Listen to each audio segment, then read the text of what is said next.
Yeah, you can't stop this show. It's fucking chronic, yo. It's fucking toxic like an alcoholic logic flow. It's catastrophic like a psychotic erotic code. Cause even though I wanna quit her, man, she kinda don't.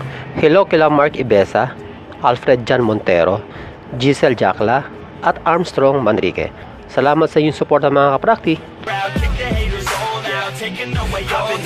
Ang exercise na dips ay kapwa maganda para sa ating chest at triceps.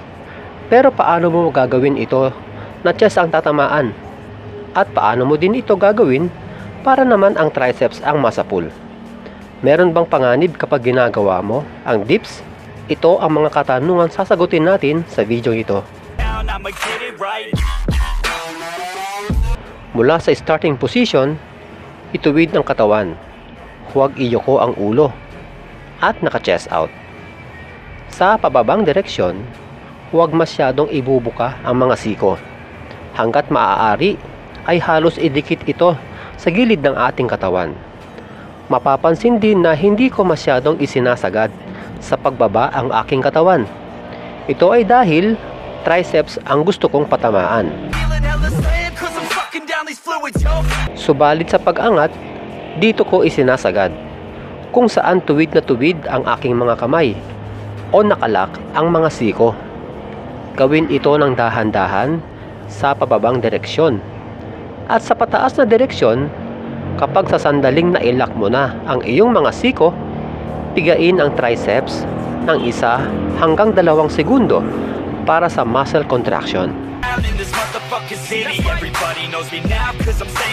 Kung nahihirapang buhatin ang katawan, gumamit ng upuan at dito ipatong ang mga paa sa likuran. Sa ganitong paraan, matutulungan mo ang iyong sarili sa pag-angat. Pero kung panis sa iyo ang exercise na ito, maaari ka namang gumamit ng pabigat. 3 to 4 sets ay pwede na at 10 to 12 reps ang ideal dito.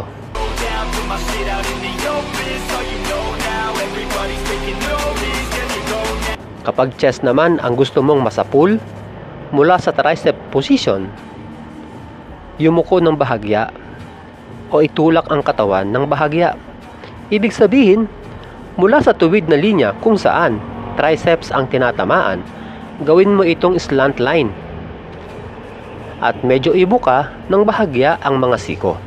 Dahil sa mga ganyang posisyon, mas masasapul ang ating chest, lalo na ang lower chest.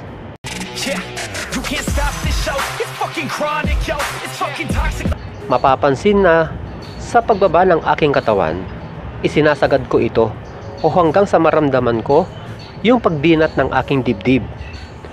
At sa pataas na direksyon, isinasagad ko rin ito. Subalit, imbes na sa triceps ako bipiga, sa chest ko ito ginagawa. Dahil nga sa chest ang target muscle sa dips na ito. Muli, maaari kayong gumamit ng bench o anumang bagay na pwedeng patungan ng inyong mga paa upang mas madali nyong magawa ang pagyukong posisyon at matulungan din ang inyong sarili sa pag-angat ng katawan.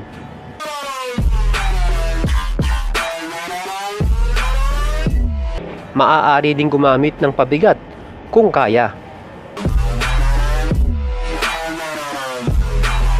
Para sa akin, sapat na ang 3 sets at 10 to 12 reps dahil medyo mahirap ang exercise na ito.